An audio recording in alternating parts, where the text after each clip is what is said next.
Okay mga kababayan, Chris Ulo po at welcome po rito sa ating YouTube channel.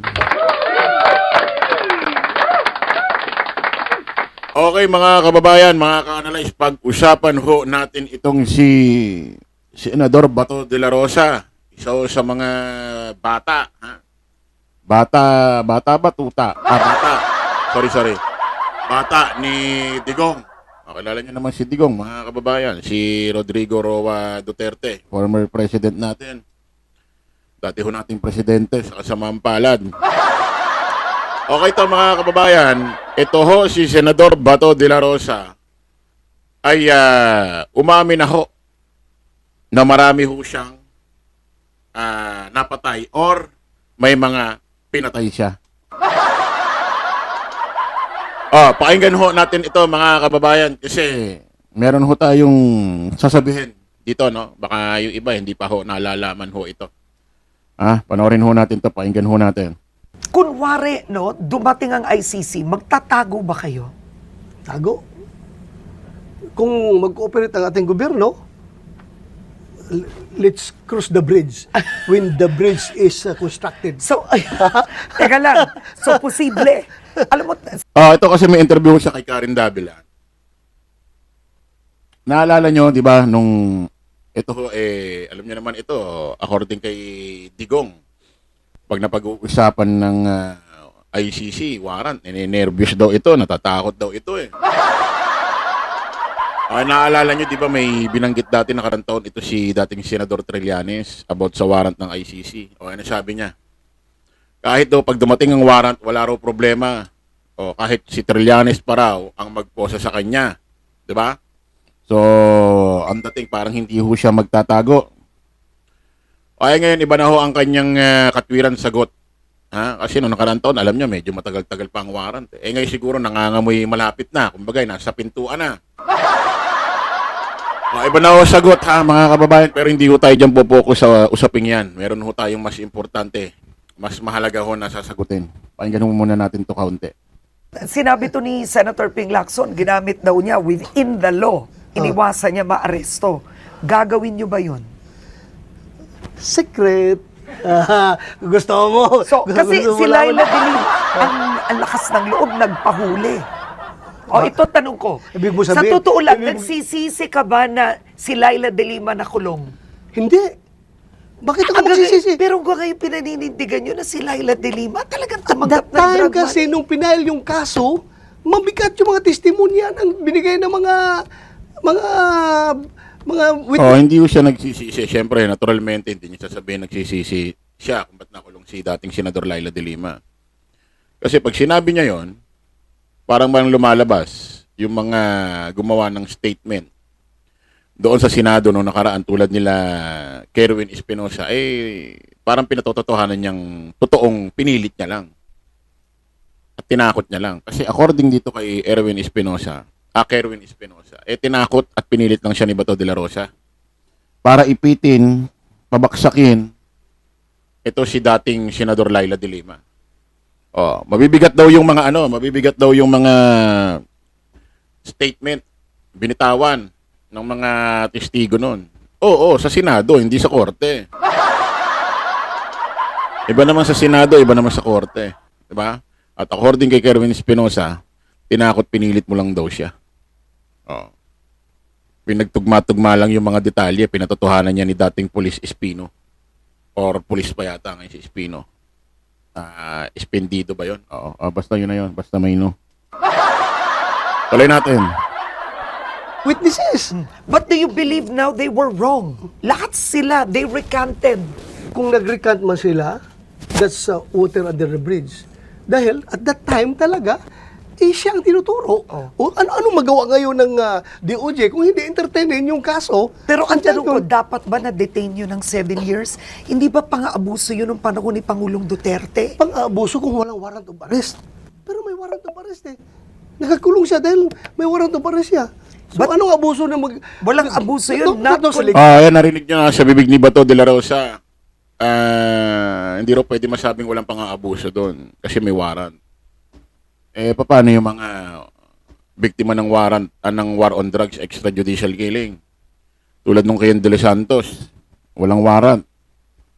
So, talagang ano ka na, kumbaga, naniniwala ka na marami pang nga abuso dun sa war on drugs, extrajudicial killing nyo ni Digong. Ha? Legal. Convicted. Everything was perfectly legal. Kahit hindi siya convicted, that is the process of law. That is the due process. Kinulong siya dahil may warrant siya while ongoing ang kaso. So anong pang-abuso na ginawa ng administrasyon ang doon? tanong ko, 7 years, no conviction? Regardless, kung pag magsabi ka ng abuso, yung You don't ginawa is you beyond don't the see law. it as a political vindictiveness on the part of the former president? Bakit naman mag-vindictiveness ang sasabihin mo na kung may ebidensya?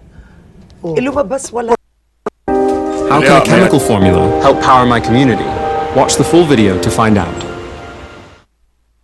Wala Porke pala. Nag-recant nga lahat. Nag-recant nga sila, hayaan mo sila because the circumstances before is different from the circumstances. Nag-recant ho kasi lahat ng tumistigo dun sa Senado laban kay Laila de Lima nung panahong administrasyon Duterte.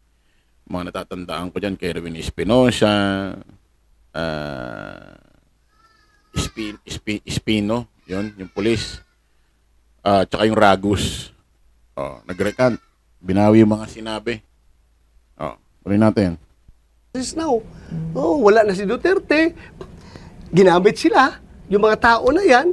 So you really Iba. tanong ko lang, you believe until today, drug protector si Laila de Lima?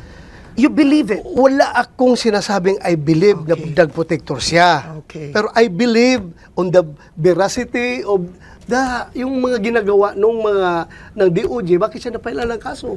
Alright. Walang politika doon, Karen. Walang politika. Okay, sinabi mo noon, June 27, 2024, sa kapihan sa Senado, may human rights violation talaga sa war on drugs. Meron. Bakit hindi magkakabayo rito? May namatay nga na bata, may binaril nga bata. So kung gano'n na may human rights violation, is it fair to say that Oplan Tokang was not a success? No, it was a success. It's how you see it. Kung ikaw ay anti-war on drugs, failure. Pero kung ikaw ay pro-war on drugs, successful. Why? 1.6 million nag-surrender. 300,000 ang nahuli. Buhay lahat yun.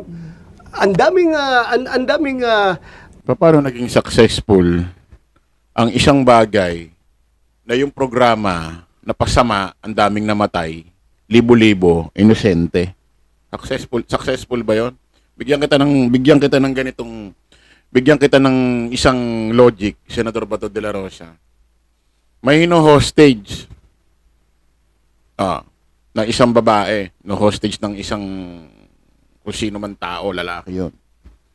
Dumating yung mga SWAT. Napatay yung nango-hostage. Nadamay yung babae na hino-hostage, napatay din, tinamaan din ng bala. Successful 'yon?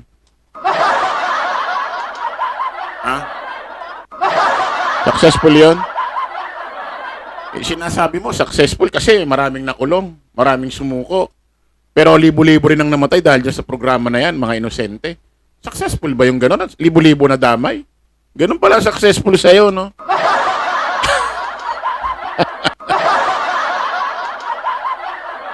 Ganun pala yung successful sa kanya, libo-libo madadamay. Basta maisagawa ang programa, mapakitang nilalaban niya ng droga, kahit libo-libo ang madamay, libo-libo mamatay, para sa utak nila, successful yun. tao na nagsasabi na nagpapasalamat sa war on drugs dahil safe na yung kanilang environment. So, for us, it's a great success. Kung ikaw ay anti-drug war o ikaw ay sindikato ng droga, failure, sabihin mo, failure yan dahil patay ang bata.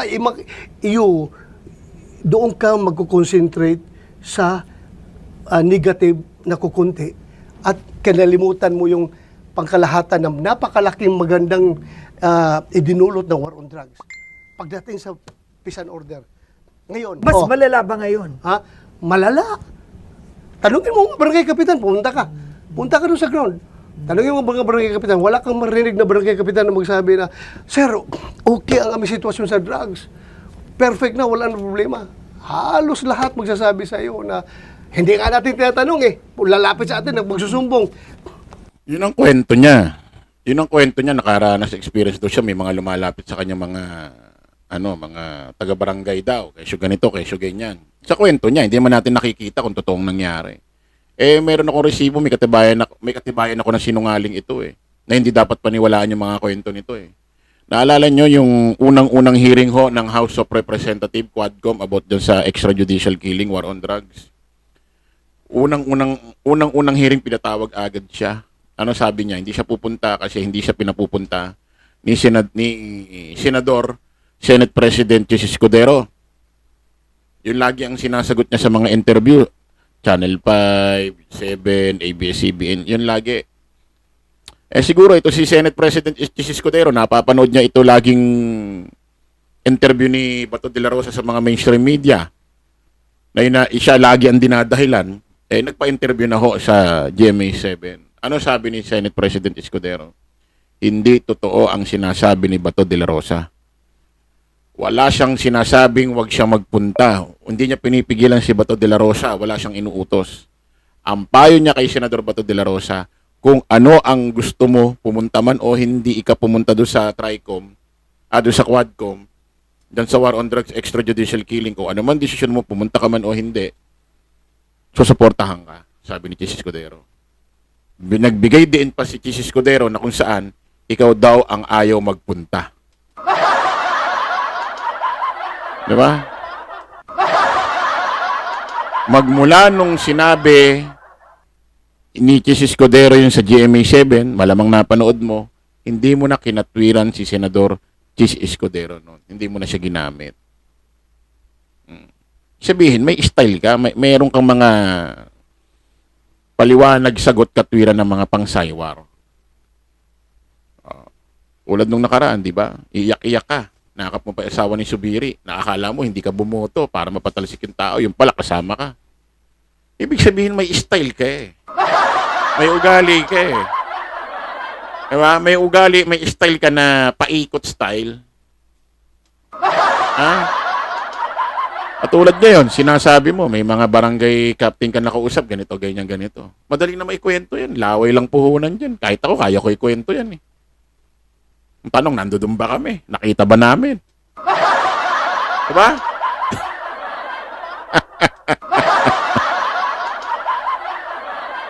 Barado, no? Tuloy natin. Sir, andyan na naman sila, sir. Nagkakalat na naman. Noon, nagsipaglayasan yan. So, mas malala Nagsipagtago. ngayon. Ngayon, andyan na naman. Parang tindi na naman na binibinta yung drug sa kalsada. Eto, maiba kasi kukuha na tayo ng... Ito, hindi totoo ito, mga kababayan. Hindi totoo yung mga sinasabi nito tsaka ni Bongo. Kasi kung makapagsalita itong mga ito, lalo na si Bongo, lagi niyang sinasabi sa Senado, pag nandoon siya. Lalo na yung usapin droga nung nakaraan, sabi ni Bongo. Yan na naman yan kasi mahirap kasi kung babalik na naman ng droga. Awawa na naman ng mga mamamayang Pilipino, especially mga kabataan, pag nakabalik na naman ng droga. Lagi niyang ginagamit pag nakabalik. Akala mo, nung nag-turn over ng kapangyarihan ng presidente, si Digong, kay Pangulong Bongbong noong 2022, akala mo, nung nag-turn over si Digong, akala mo, iniwan ni Digong ang Pilipinas na drug-free ang Pinas. Ha? Na kung makapaggamit kayo ng salita, makapagbigay kayo ng pahayag na ayan na naman ang droga, babalik na naman. Bakit? Kailan ba nawala ang droga sa Pilipinas? Ha? Paano mo masisiguro, Bongo, Bato, na nung nag-turn over ng pagka-presidente si Digong kay Pangulong Bongbong noong 2022, ang droga, ang Pilipinas free sa droga? Sige nga, paano nyo masisiguro yun? Ha?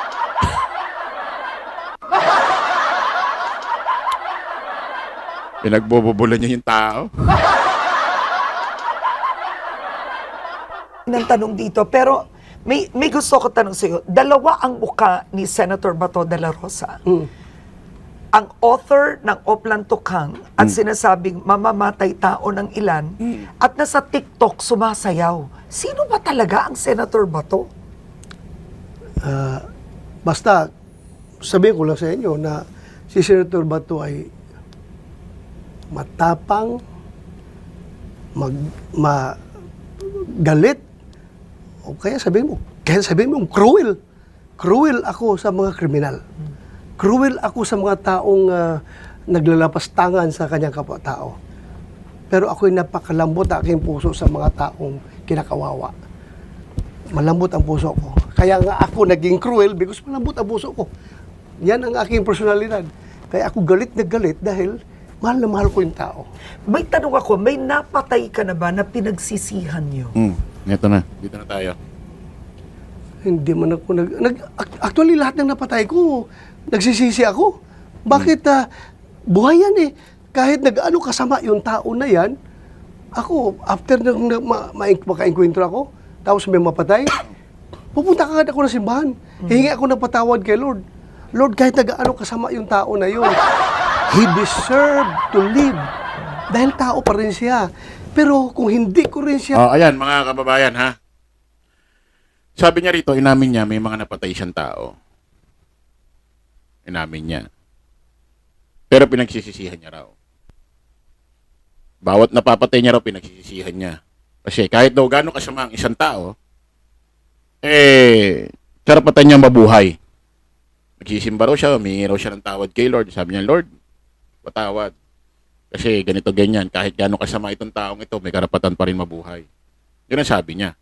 Tingnan nga natin, i-fact check nga natin si Bato kung totoong ganyan talaga ang puso niya.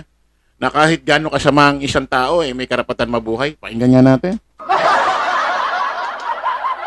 Pakinggan nga natin, Bato. Pakinggan nga natin. Ano sabi mo?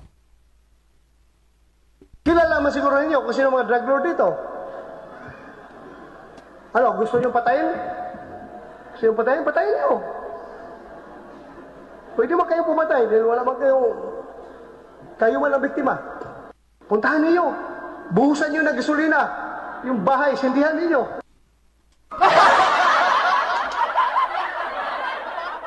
Ano masabi nyo dyan sa video na yan?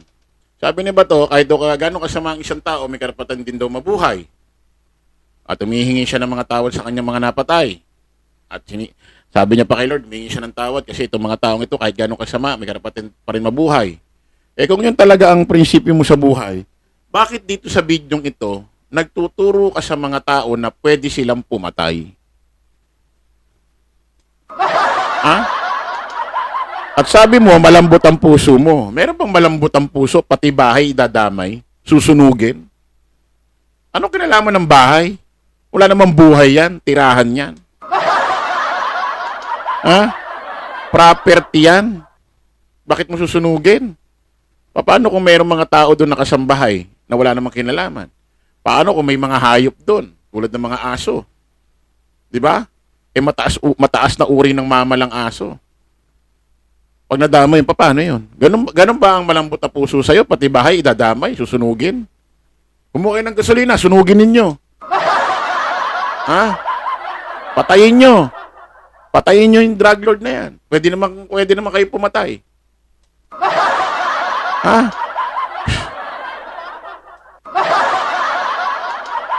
Isipin mo, sasabihin, pwede naman kayo pumatay. Saan kayo makakahanap ng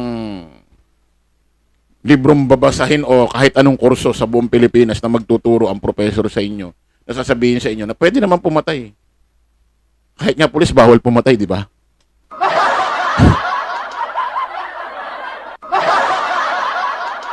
Ay, nako. Bato de la Rosa. Okay, maraming salamat po mga kababayan. Kita-kita tayo sa panibagong live, panibagong vlog. Paalam po samantalang inyong lingkod, Chris Ulo. Lagi natin tatandaan doon, follow the majority. Follow the right way. Maraming salamat. Kita-kits po tayo ulit. Bye-bye.